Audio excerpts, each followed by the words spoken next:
According to the FBI, hate crimes in America targeting Muslims or people who just appear to be Middle Eastern surged in the aftermath of 9/11. There is this cloud, with the hate crimes, with the profiling, with being rounded up. Again, I think this illustrates the power of film, that in spite of the reality, in spite of the material that we know to be true, we still embrace the mythology. The mythology is still a part of our psyches. Stereotypes take a long time to wither away.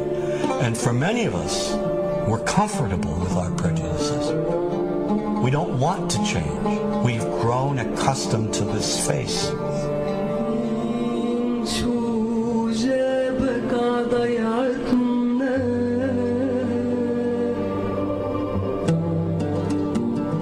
When we think of Arabs, what do we see? What images come to mind? Do we see actual people? People who, despite real cultural or geographical differences, do pretty much the same things that we do. When we think of Arab women, what images come to mind? Do we see women who laugh and play and who adore their children? Women who work in the home as well as outside? Would it come as a surprise to know that in many Arab countries, a majority of college students are actually women? What's our immediate image of Arab men? Do we see loving fathers? Men who want to provide for their families? What about Arab teenagers? Do we see them the way you would think about teenagers in other parts of the world? Then there's religion in the Arab world. Do we see it as all-encompassing, dominating everything else? Do we know that even though faith plays a huge role in the Arab world, just as it does here in the United States, that it's also true that much of the Arab world is quite secular? When we think of Arabs and religion, does Christianity come to mind? Do we remember that there are over 20 million Christians in the region who have lived side by side in harmony with Muslims for centuries?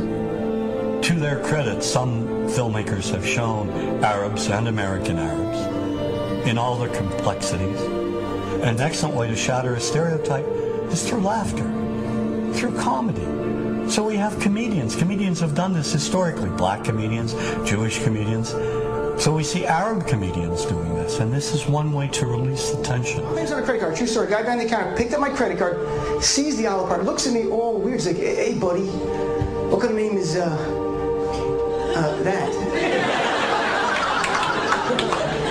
I'm like, well, sir, it's an Arabic name. He goes, what does this mean? So I'm like, well, translate it to English. It means peaceful, friendly Arab. But he's not happy because, what Arab country is your family from? So I tried the most peaceful, proper one that he would like. So I'm like, we're from the same Arab country that Aladdin is from. To his credit, Michael Moore in Fahrenheit 9/11 in the DVD includes a scene with this comedy coming out. My name really is Ahmed, and I can't fly anywhere.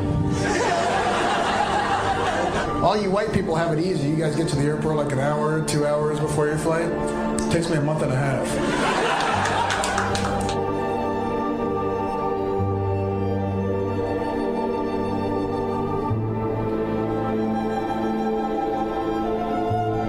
Nous vivons dans un monde qu'on peut critiquer, qui est le monde de la dérision. Vous le savez bien, et dans les médias, je dirais le monde de la dérision, on se moque de tout. Le fait que ça se fasse me satisfait. Parce que ça veut dire que nous avons, qu'on est libre, peu à peu... Il faut qu'on soit beaucoup plus sage que ça, qu'on rentre pas dans ces provocations. Et c'est pour ça que... C'est l'autocensure, ça, Jamel. Tu comprends ce que je veux dire? Si on commence à pas faire de dessin pour pas choquer les musulmans... Non, c'est-à-dire que pour moi... C'est de l'autocensure. C'est la fin de la liberté d'expression. Pour moi, la liberté d'expression, la liberté d'expression et le respect font partie, sont mariés ensemble. Moi, je suis pour la liberté d'expression. Mais si je vais blesser une personne, pourquoi blesser la personne? Non, mais si moi j'ai envie de faire une caricature sur Mahomet ou sur un rabbin ou sur Jésus-Christ, il faut que j'ai le droit de le faire. Tu comprends? C'est ça la France. Quand tu sais que tu vas blesser 10 millions de personnes, pourquoi tu vas les blesser? Pourquoi? C'est la liberté, c'est ça. C'est la liberté de...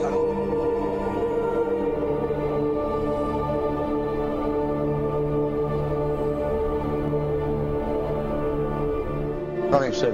Vous pensez pas que c'était à vous de vous excuser, non? En disant le sketch n'était pas très drôle, je suis désolé si j'ai blessé des gens, voilà, excusez-moi, voilà, c'est une connerie, c'est mon travail. Mais vous referiez pas le même sketch quand même? Mais le spectacle que je fais reprend en grande partie les lignes de ce sketch. Mais il y a un truc que je comprends pas sur cette affaire, c'est qu'à aucun moment vous avez senti le besoin de vous excuser et que vous en avez rajouté. C'est tellement surprenant, c'est tellement inadmissible que j'en suis choqué. Voilà. Dans un pays où on peut parler, on peut s'exprimer. Et là, pourquoi tout d'un coup, sur un sujet, on ne pourrait pas s'exprimer? Vous savez bien pourquoi on ne peut pas s'exprimer. Pourquoi?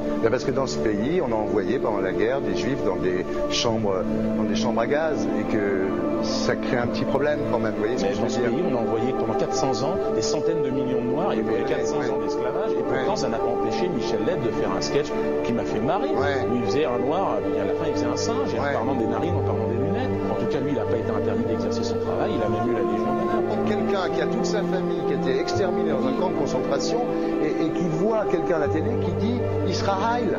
Vous vous rendez compte? Je ne sais pas. Il y a des moments où même si on connaît les gens, même si on les a invités, on leur... Et c'est pour ça que... C'est l'autocensure, ça, Jamel. Tu comprends ce que je veux dire? Si on commence à pas faire de dessin pour pas choquer les musulmans... Non, si on fait...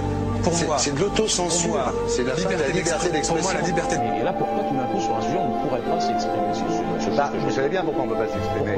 Parce que dans ce pays, on a envoyé pendant la guerre des juifs dans des chambres à gaz et que... Deux poids, deux mesures. La liberté pour tout le monde. C'est-à-dire la liberté pour tout le monde. Il y a une personne comme Dieudonné qui a fait un rabbin, enfin qui a fait un colon juif, etc. Tous ces DVD ne sont plus dans les pactes. On l'empêche médiatiquement, on ne le voit plus. Alors que lui, c'est un comique. Plusieurs lois qui ont été faites contre l'antisémitisme. Et moi, je fais un appel aujourd'hui de faire une loi contre l'islamophobie.